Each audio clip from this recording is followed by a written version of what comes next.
I evicted my sister-in-law after she left biohazards in my home, leading to family conflicts. Now my husband is stuck outside with her. My spouse has a sister and 2 brothers. I'm not really fond of his sister and her spouse. After losing their house, they have recently been couch surfing. This may have been prevented had they behaved sensibly.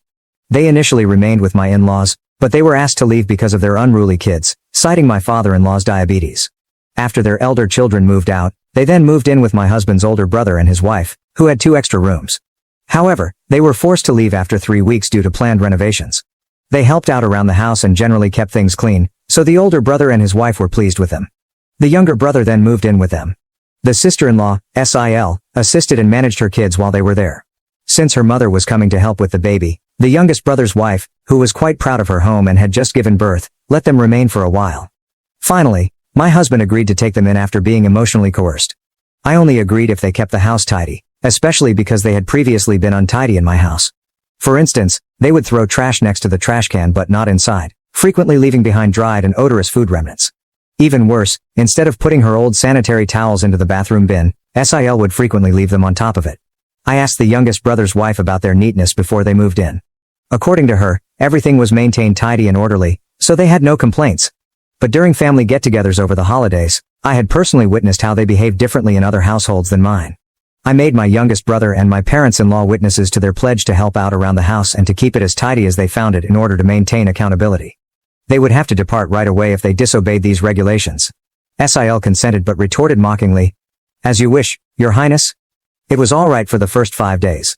Then, this morning, I discovered a used, incorrectly wrapped sanitary towel on top of the trash can. Her daughter, who was staying in my daughter's room, placed a used tampon on the sink and smashed the shampoo and conditioner in the bathroom.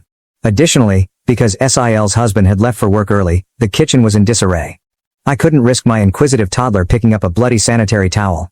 I knocked on the door of the guest room and instructed her to gather her belongings and go. With an indignant expression, she asserted her innocence and said, I could throw it away if it bothered me, it was just some blood. The final straw was that. After grabbing her luggage, I began packing her things.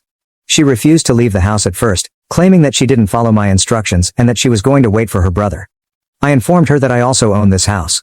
A few hours ago, I dropped her off at my in-laws with her youngest children. Her husband made a scene when I wouldn't let him in after he returned from work. He visited my in-laws, but because of Phil's sickness, they don't want them there. Within 20 minutes after my husband got home from work, my in-laws and her family were in our driveway. They are still arguing about being allowed inside while standing outside. I warned my husband that he was not welcome in our house either if he backed down, and I wouldn't open the door. Second paragraph. First update. A little update. My driveway appeared to be the scene of a Mexican standoff yesterday. I declined to walk out and participate in the conversation while they were out there. 2 hours. 2 whole hours later, they were gone. They are at my in-laws right now, but they said they would come back tomorrow when everyone would be home from work to talk about the situation and come up with a practical answer. That's what my hubby told me, anyway. I informed my husband that I would not have them in my home as soon as he entered. Additionally, he cleaned up after them when I instructed him to. He asked me why I made him do it after he had cleaned up. I informed him that, in contrast to him, I was not biologically linked to other people and that I was equally repulsed by their bodily fluids. I went on to say that he could only imagine how awful I used to feel when I had to clean up after them if he thought it was dirty. He bleached the sink 3 times and said he would buy a new bin. We have a plan for tomorrow that states they will never move in with us. He left the task of cleaning up the shampoo and conditioner mess in the bathroom to his niece. Our daughter is welcome to use our shower in the meanwhile. Tomorrow, we'll see how this plays out. Third paragraph. Second update. It was a long day with my in-laws yesterday. We left early in order to finish it. A guilt trip was the first thing my in-laws did.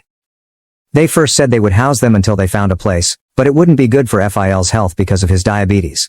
In order for them to stay with them because they have extra bedrooms, I advised them to advise their daughter to discipline her kids so they wouldn't run around like monkeys. SIL wasn't pleased about that. She launched into a diatribe, accusing me of trying to sour relations between her and her brother and claiming that I had always envied her. I told her that since she didn't like her own life, it was unrealistic for me to be envious of hers. Since my husband never gets involved in my family's affairs, she wondered whether he would mind if I told him what to do with his family. She instructed him to establish the rule and let me know that his sister and her family would remain for however long it took them to relocate. That was unacceptable to my hubby. He informed her that it was a 2 yes, 1 no situation and that the house belonged to me equally to his. Even though I was now a stay-at-home wife, I still made contributions to the house's purchase when I was employed. His MIL was staying because of the baby, so the younger brother and his wife indicated they wouldn't be able to host them. Renovations were mentioned by the older ones. The wives of the older and younger brothers claimed that I was making this up, saying that she always kept their home and her own tidy. I was advised to accept it and behave like family. Since I saw what I saw and her brother witnessed it and had to clean it up, I informed them I wasn't there to debate about her cleanliness. He attested to the fact that he did and that I wasn't lying. After making a mistake, my sister-in-law asked her brother, "Why did you clean it up?" "Because I was supposed to clean it up," she said. Either she knows she has the entire family in her pocket, or she is the most stupid person alive to acknowledge that. In any event, I made it plain that she would not be staying with me and that, because she got along much better with the other members of the family, they would find a solution on their own. My niece refused to clean up the leftover mess when my husband told her that she was old enough to do so. "She's your niece but my daughter. Don't you dare tell her what to do," her father chimed in, causing a heated argument that they both had to end. I explained to her and her husband that my husband and I were simply there to collect money for the trash can we had to discard because she was scattering biohazards all over the house. "It would never happen," she replied, laughing in my face. "All right," I said. It happened so fast that day that I still had her daughter's, her husband's, and her 2 younger children's tablets, along with some of her jewelry and a few other items. "I hope you understand that when I threw you out, I didn't pack all your possessions." I assured her that everything would be sold to cover my expenses. She was shouting loudly about what she would do to me if I dared to sell anything as we were leaving. Having my back, my hubby advised me to sell anything I needed to. They continued to text my husband later, pleading with him to do them a favor by putting up with her for a few months until she recovered. I informed him that I would never consent to allowing her, her slobby husband, and her swarm of kids to return. They also tried to guilt me about his niece's education by texting me, saying that if they find a rental outside of the school zone, she could have to start at another school because they don't have a place to remain near her school. "Tough luck," I responded back, then blocked them. Although my husband won't block his parents, he was upset with his brothers for accusing him of being self-centered for not taking them in when they were going through a difficult time.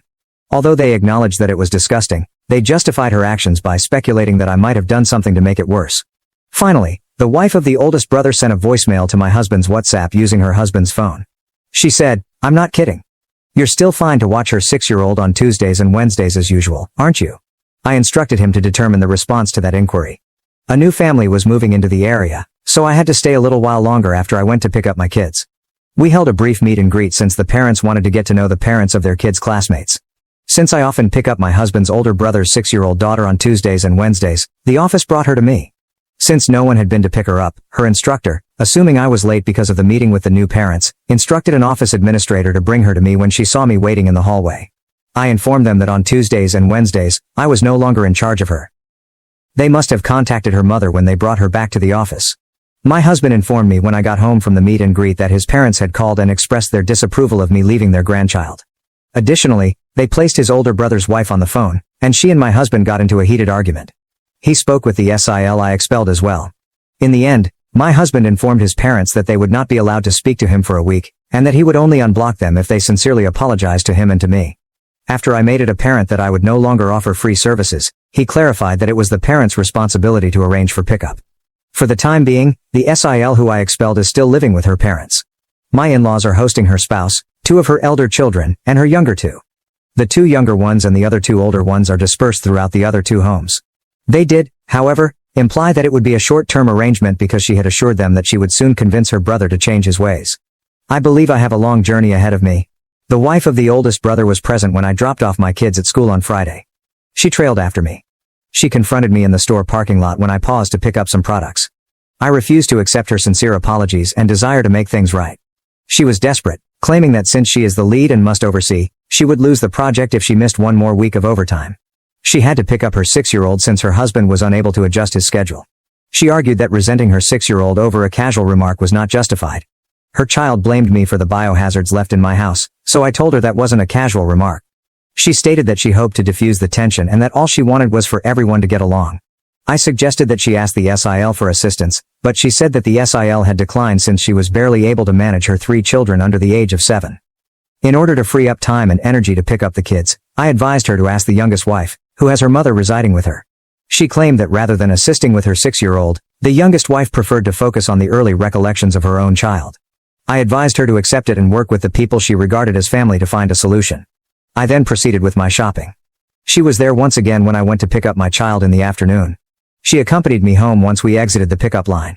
I parallel parked my driveway to keep her from parking there and bothering me at my door. In order to transfer the car, I texted my husband to ask him to let me know when he would be home. She parked on the side road and came to my house despite being unable to find a spot. I refused to open the door when she rang the ring. She went around the back and knocked on my back door, telling me that since we were family, I couldn't avoid her forever. Through the glass, I threatened to contact the police for harassment if she didn't leave. Then she went off. My mother-in-law and father-in-law were there when I went to answer our doorbell in the evening. I let them in because they wanted to apologize and come inside. The first thing they told us was how much the past 3 days had changed them. They then apologized and requested me to return to my regular self. According to my mother-in-law, because life is full of ups and downs, you may have to tolerate negativity from family members at times. It can't be all sunshine and roses all the time. They tried to guilt-trip me into helping out with the 6-year-old by pointing out that her mother and I had previously been on good terms, so my husband stopped his mother and said, "Then why do we, critical, back, slore, Lemon, and I, have to be the only ones on the receiving end of the negativity? When will you hold my sister and the others accountable for their behavior?" When she choose her side, I added, she forfeited that privilege. Given that she might lose her work, they wondered if I would be able to sleep at night. When my husband mentioned how much I had done for her without receiving payment, I said, yes. They retorted that it shouldn't matter if I had another child, who was already potty trained, because I was already at home. Since I had given up a lot for their kid over the years, I assured them that it did make a difference. I added that they had no right to force me to assist if they couldn't persuade the younger brother's wife to do so. When I would return the items I was holding hostage was what they wanted to know. My spouse interrupted, claiming that he was the one holding them captive and that they would be given back after his sister covered the costs. According to my FIL, SIL would be justified in informing the police about the theft. In response, my spouse said, she can do as she pleases. My spouse then disclosed something that I was unaware of. He instructed them to inform his sister that he had canceled the hotel and all of the summer holiday plans, including his niece's horseback riding. He clarified that he didn't feel compelled to cover SIL's expenses if her father may ask him, "Who do you think you are to boss my daughter around?" My spouse made the decision to stop funding because their father was uncertain about the uncle-niece relationship and his authority to teach her responsibility. This disturbed my mother-in-law. He acknowledged that he had canceled it when she remarked, "You haven't done that, have you? I thought we would all have a great vacation."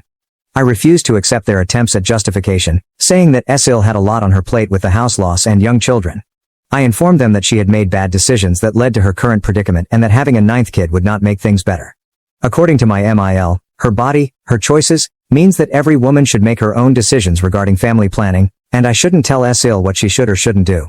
She argued it was different, claiming she wasn't telling me to have more or fewer children since she liked grandchildren, the more, the better. I responded, like you're dictating to me right now, by weaseling your way into our home under the guise of an apology? I said to her, you can't expect me to look after other people's children either. The less stress I have, the merrier I am. That also falls under my body, my choice. We had decided to be less friendly over a little issue, so they turned to my husband and asked whether he was truly putting them through all of this. He replied, scrubbing down the 2 bathrooms after my niece and sister wasn't exactly the highlight of my life. We kindly requested them to leave since they were unable to stop apologizing and complaining about us not going with them for the family holiday and about canceling Sil's and her family's vacation, which they said destroyed the atmosphere for everyone. The doorbell kept ringing and there was frantic hammering on our door on Saturday early, waking us up. SIL and her oldest son were there. My spouse assured me that he would take care of it. She attempted to push through as he opened the door, but my husband stopped her. She was yelling and claiming to be able to knock some sense into me by coming inside. To put things in perspective, I am a year and a few months older than her, and she is little over 2 years older than my husband. She shoved $300 in his face and asked, "Is she happy now, that cradle-snatching expletive?" She continued to abuse me, calling me a jealous expletive and saying that I had ruined their family by controlling him. She went on to say that she expected him to promptly reschedule the vacation and activities now that she had given the money back. My spouse said that even if hell froze over, it wouldn't occur. While he went to get something, he instructed her to wait outside. He entered, put their things in a bag, and left out one of the tablets he had purchased and was still paying for with insurance. He gave her the bag after opening the door. She started swearing and urged him to mature. She threatened to file a report against him for causing damage to her possessions. He calmly retorted that everything was captured on camera and cautioned her against taking legal action because her children could hardly afford a lawyer, much less a place to live. He warned her not to set foot on our land ever again before slamming the door in her face. Without any further drama, she departed. My mother-in-law and father-in-law later called us and tried to talk sense into our heads. I had agreed with my husband to allow them to see our kids as long as they met certain requirements. Even though I'm not a lawyer, I informed them that their rights were restricted in our state when they claimed to have grandparent rights. They had to respect me and my family if they wanted to have a relationship with their grandchildren. We don't currently communicate with the other brothers, their spouses, SIL, or her immediate relatives. To convey a message, we momentarily unblock them before blocking them once more. We don't mind at all if the older brother's kids wish to get in touch with us or visit. The 6-year-old can only come here on weekends when we have time to host them, and only if her elder siblings are present to watch over her. There won't be any more surprise visits. We will also block their parents if they call us using those numbers. The wife of the older brother called me while I was messaging and offered to pay me $7.50 per hour for the days I watched her 6-year-old. She texted me to sweeten the bargain, offering to pay me for the previous 3 months, but I said, "No, thank you. I'll pass on that wonderful opportunity." Still, I declined. Thank you for watching. If you haven't subscribed yet, please do so and hit the notification bell to stay updated with more shocking real-life stories happening around you.